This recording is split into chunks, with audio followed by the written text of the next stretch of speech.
কাশ্মীর ভ্রমণের শেষ পর্বে অবশেষে গুলমার্গে এসে বরফের দেখা মিলল। হ্যাঁ, আজকের কাশ্মীর ভ্রমণের শেষ দিন। আগের পর্বে আমরা পেহেলগাম ঘুরেছি, গতকাল গুলমার্গে পৌঁছে এখানকার বেশ কিছু সাইট সিন করেছি। তবে আজকের বরফ দেখার পালা। আজকের করব গন্ডোলা রাইড। বাড়ি ফেরার সময় চেরি বাগানও আপনাদেরকে ঘুরে দেখাবো, আর তার সঙ্গে আলাপ করাবো কিছু কাশ্মীরি ভাইদের সঙ্গে।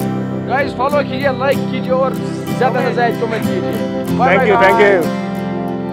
আর ভিডিও শেষে অবশ্যই আপনাদের জানাবো ব্যাগ ভরে কি কি জিনিস কিনে নিয়ে গেলাম কাশ্মীর থেকে।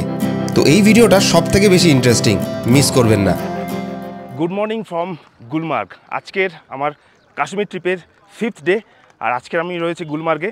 কালকের বিকাল গুলমার্গ পৌঁছেছিলাম, তারপরে গুলমার্গে কয়েকটা সাইট সিন করেছি, ঘোড়ায় চেপেছিলাম। কিন্তু লাস্ট 5 দিন ধরে কাশ্মীরে আছি, বরফের দেখা কিন্তু এখনও পাইনি। এই সময়কার যে ভিউ, এটা কিন্তু পুরোটাই গ্রিন, মানে চারিদিকে যেখানেই দেখবেন সবুজে সবুজ। তো এখান থেকে আজকে আমরা গন্ডোলা রাইড করব। দেখুন, কাশ্মীরে এসেছি, বরফ তো দেখতেই হবে, আর বরফটা পাওয়া যাবে গন্ডোলা রাইড করে সেকেন্ড পয়েন্টে। টিকিট কালকে কেটে নিয়েছিলাম, 2000 টাকা টোটাল খরচা পড়েছে। তো এখান থেকে খানিকটা ওয়াকিং ডিস্টেন্স, 10 থেকে 15 মিনিট হাঁটতে হবে, তারপর সেই গন্ডোলা পয়েন্ট, সেখান থেকে আজকের গন্ডোলা রাইড করব। আমি কালকে ছিলাম নিউ পশম্যান হোটেলে, আর এখান থেকে ডান দিক বেঁকে সোজা যেতে হবে গন্ডোলার দিকে। তো এই রাস্তা ধরে হেঁটেও যাওয়া যায়, বা যদি ঘোড়াতে করে যেতে চান তো ঘোড়াতে করেও যেতে পারেন। আর এখান থেকে পাহাড়ের ওপরে কিন্তু বরফ দেখা যাচ্ছে। আর এই যে মেন গুলমার্গ, এটা কিন্তু এখন পুরো সবুজ, আর ঠিক সেপ্টেম্বরের শুরু থেকেই এই জায়গাটাই সাদা হয়ে যাবে, আর সবুজ থাকবে না। हेलो सर, हेलो भाई, कैसे हो आप? बस बढ़िया। साहब आया गुलमर्ग फर्स्ट टाइम, आज साहब को अच्छी तरीके से घुमाएगा। साहब फिट है ना आप? एकदम चंगा। परेशानी तो नहीं है ना? कोई परेशानी कश्मीर नहीं। अच्छा है ना? एकदम बिल्कुल मस्त सही है ना? बिल्कुल सही। कैसा लगा आपको कश्मीर? बहुत बढ़िया लगा। मैं 5 दिन से कश्मीर में हूँ। अच्छा, काफी बढ़िया लगा। अच्छा, और यहाँ के लोग कैसा आपको यहाँ के लोग बहुत मदद किया मुझे, और बहुत जगह नया जगह घूमा। गाइस फॉलो कीजिए, लाइक कीजिए और ज्यादा से ज्यादा कमेंट कीजिए। Thank you. তো একা একা ঘুরছি বলে অনেক কিন্তু এখানে কাশ্মীরি ভাই এসে আমার সঙ্গে কথা বলছে, জিজ্ঞেস করছে কোথা থেকে এসছো। এটা দারুণ লেগেছে আমার। মানে অনেকেই ডেফিনেটলি ভয় তো সবার মনেই থাকে, কিন্তু এখানে এলে কিন্তু ভয় কেটে যাবে। তো আমার হোটেল থেকে বেরিয়ে গন্ডোলা রাইড কিন্তু 15 থেকে 20 মিনিটের রাস্তা রয়েছে। যারা হাঁটতে না চান, মানে তাড়াতাড়ি যেতে চান, তাদের জন্য পিছনে অটো রয়েছে। এখান থেকে 20 টাকা দিলে কিন্তু অটো নিয়ে যাবে, বা ঘোড়ায় চেপেও যাওয়া যায় গন্ডোলা রাইডের কাছে। কালকের টিকিট বুক করে নিয়েছিলাম। আগে কি হতো, অনলাইনে টিকিট করতে হতো, মানে আগের থেকে বুকিং করতে হতো, কারণ এতটাই রাশ ছিল, এতটাই ট্যুরিস্টের চাপ ছিল। এখন বুঝতেই পারছেন অবস্থা অতটা আগের মতো নেই। তো সেই হিসাবে কিন্তু যখনই আসবেন গন্ডোলা রাইডের বুকিং পেয়ে যাবেন তৎক্ষণাৎ। তবে আগের থেকে একদিন আগে থেকে কেটে রাখাই ভালো। এত সুন্দর যদি রাস্তা থাকে, তাহলে কে আর অটো হিসেবে যেতে চায়। হেঁটে যাচ্ছি, এখান থেকে প্রায় 10-15 মিনিট লাগবে, আর পৌঁছে যাব গন্ডোলা রাইডের কাছে। তো এখানে 3 মাথার মোড়, ডান দিকে গেলে গন্ডোলা। আর এখানেও বেশ সুন্দর সুন্দর কয়েকটা হোটেল দেখতে পাচ্ছি। একটা হলো কোলাহই গ্রিন, আর একটা হচ্ছে হোটেল হিলটপ স্পা। তো দুটোই হোটেল কিন্তু খুব সুন্দর লোকেশানে। তো আমরা যারা কাশ্মীর ঘুরতে আসি, অনেকে বিভিন্ন জায়গায় থাকি, হোটেলের তো কমি নেই, কিন্তু একটু ভালো হোটেল পেতে গেলে একটু খোঁজ খবর অবশ্যই রাখতে হবে। তো আমার পিছনে রয়েছে সেই গন্ডোলা কেবেল কার, আর এখানে অনেকগুলো এটিভি রাইডও রয়েছে। তো এখানেও টিকিট কাউন্টার রয়েছে, যারা ডাইরেক্ট আসতে চান এখান থেকে এসেও টিকিট কাটতে পারেন, বা আগে থেকে কেটে রাখা ভালো, একটু সিকিওর হওয়া যায়, যে টাইমিংটাও জানা যায়, কোন টাইমে আসতে হবে, কত খরচা হবে। তো এখান থেকে আজকের গন্ডোলা রাইড শুরু হবে। আর ওপরে হালকা হালকা বরফ দেখতে পাচ্ছি। তো আশা করছি ওপরে গিয়ে কাশ্মীর আসার যে ফিল, একটু বরফের দেখা অবশ্যই মিলবে।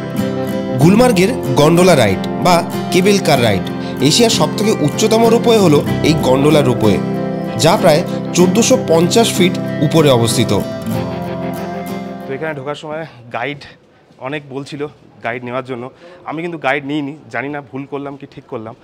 1500 টাকা বলছিল, 500 টাকায় রাজি হয়ে গেছিলো, কিন্তু নিলাম না গাইড। তো দেখা যাক একা একা কতটা ঘুরতে পারি। কেবেল কার চলে এসছে, এটাতে করেই আজকের আমি গন্ডোলা রাইড করব।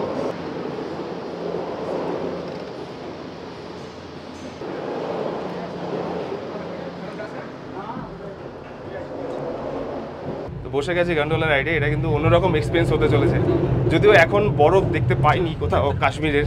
তো আশা করছি উপরে গিয়ে কিছু অন্তত বরফ দেখতে পাবো।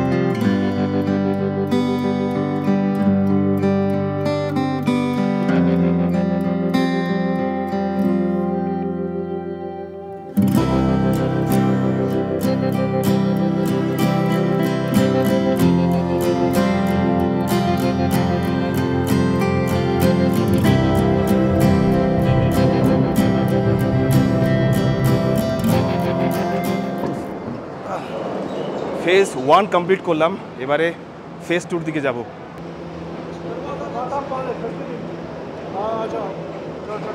ফার্স্ট ফেজ কমপ্লিট করে আমরা সেকেন্ড ফেজে আছি।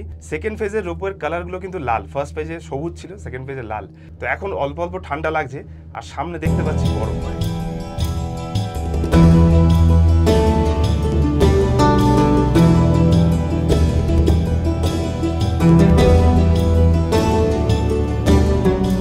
আর যাদের একটু সাহস আছে তাদের জন্য কিন্তু আরেকটা রোপওয়ের পার্ট খুলছে, যেটা ফাঁকা ফাঁকা, মানে একা বসেই যাওয়া যাবে, এখানে কিন্তু কোনো কভার নেই।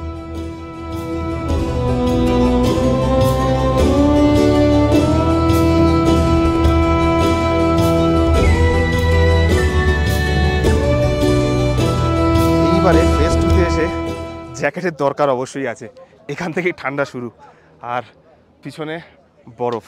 যদিও এখানেও বরফ অতটা নয় যতটা নর্মালি থাকে, তাও ভালো লাগবে এখানে এসে। এই সময়ে বরফ দেখতে গেলে ফেজ 2 ছাড়া কোনো উপায় নেই। তো সকাল থেকে তাড়াহুড়ো করে খাওয়া দাওয়া হয়নি, আর এখানে এসে কফি নিতে হলো। আর চা পাওয়া যায় না, কাওয়া পাওয়া যায়, কফি পাওয়া যায়। আর কফির দাম শুনলে অবাক হবেন, 100 টাকার কফি খাচ্ছি। তো এখান থেকে চা খেয়ে এবারে উপরের দিকে যাচ্ছি।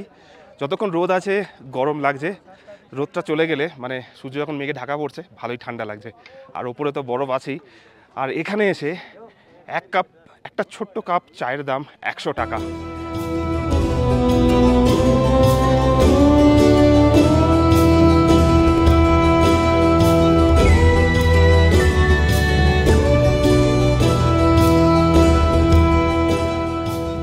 তো 1400 ফুট উপরে এসে বরফের দেখা পেয়েছি, আর এখান থেকে বেশ সুন্দর সুন্দর কয়েকটা ছবি তুলবো, এখানে কিছু সময় কাটাবো। তারপরে আজকের কিন্তু রিটার্ন করব কলকাতাতে। পুরো যে সিরিজটা আছে কন্টিনিউসলি দেখতে থাকুন। আগের ভিডিওগুলো যদি না দেখে থাকেন অবশ্যই দেখবেন, পুরো ইনফরমেশান রয়েছে, কীভাবে এসেছি, এখন কোন কোন জায়গা খোলা আছে, কোথায় যেতে পারবেন কোথায় যেতে পারবেন না, সবটাই বলা রয়েছে।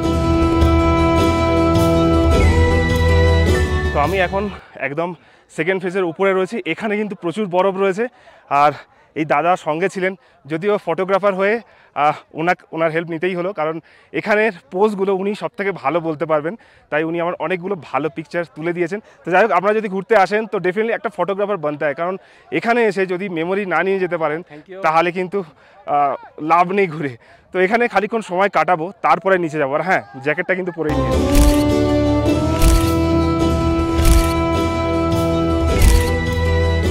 পয়সা কামাতে কিন্তু কষ্ট রয়েছে। এখানে এরা 1200 টাকা নিচ্ছে, বাট অবস্থাটা দেখুন, খুব কিন্তু ইজি নয় এখানে এত ঠান্ডার মধ্যে একটা মানুষকে টেনে টেনে নিয়ে গিয়ে সেখান থেকে রাইড করানো।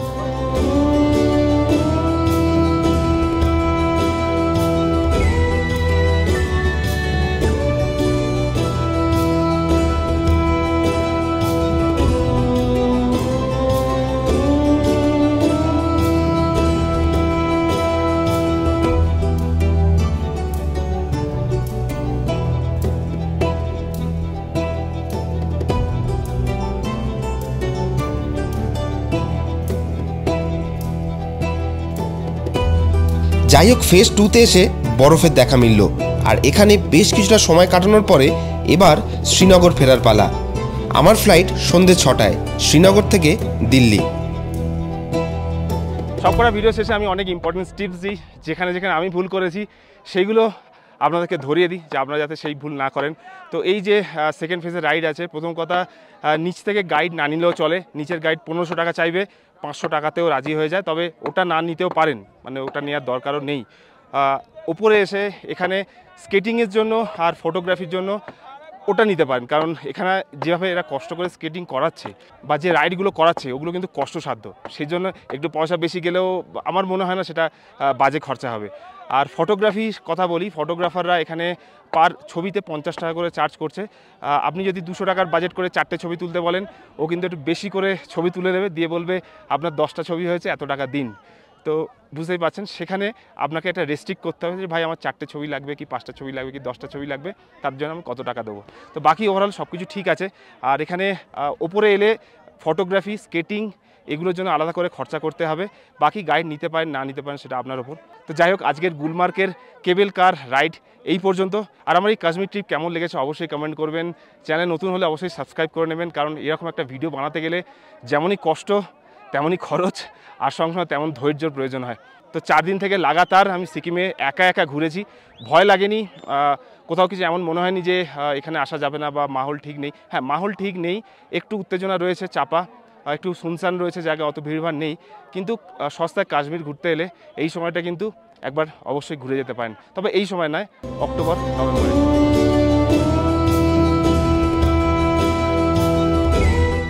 নিচে যেটা দেখা যাচ্ছে এখানে আরেকটা কিন্তু রোপওয়ে পার্ট তৈরি হচ্ছে, তবে এই রোপওয়ে পার্টটা কিন্তু আরও বেশি অ্যাডভেঞ্চারাস।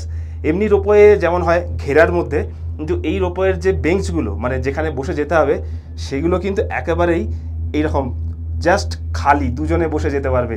এটাই নতুন চমক হতে চলেছে এখানকার। গুলমার্গ ছাড়ার আগে এখানকার বাজারটা একবার ঘুরে দেখলাম। এখানে রয়েছে বেশ কিছু ড্রাই ফ্রুটসের দোকান, তার সঙ্গে রয়েছে কাশ্মীরি জামা কাপড়ের দারুণ সুন্দর সুন্দর কালেকশন। তাই ভাবলাম এখান থেকে কিছু শপিং করে নেওয়া যাক।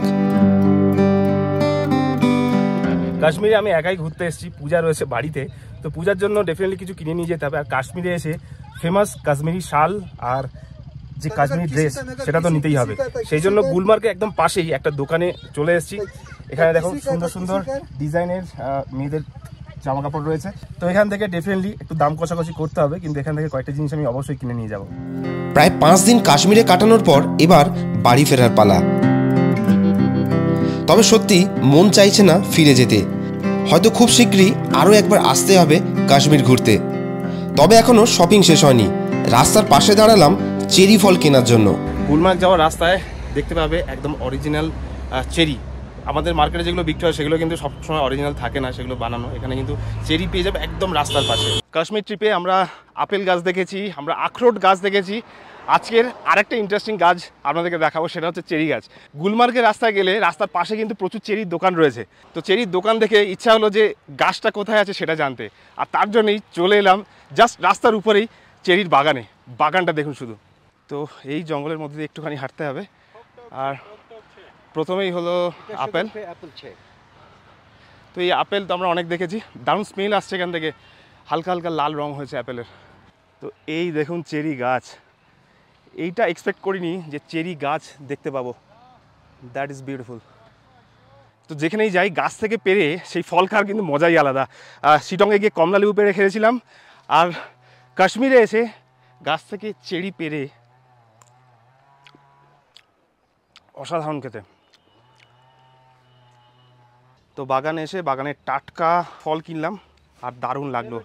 একদম বাগানের পাশেই দোকান, আর এখানে কিন্তু একদম অরিজিনাল বাগানের জিনিস পেলাম। কাশ্মীর ঘুরতে গেলে এইটা অবশ্যই চেক করবে। বেশ কিছুটা তাড়াহুড়ো করেই ফ্লাইট ধরলাম। শ্রীনগর থেকে দিল্লি পৌঁছালাম রাত 9:30টার দিকে, আর বেশ কিছুক্ষণ ওয়েট করে দিল্লি থেকে রাত 2টোয় কলকাতার দিকে রওনা দিলাম।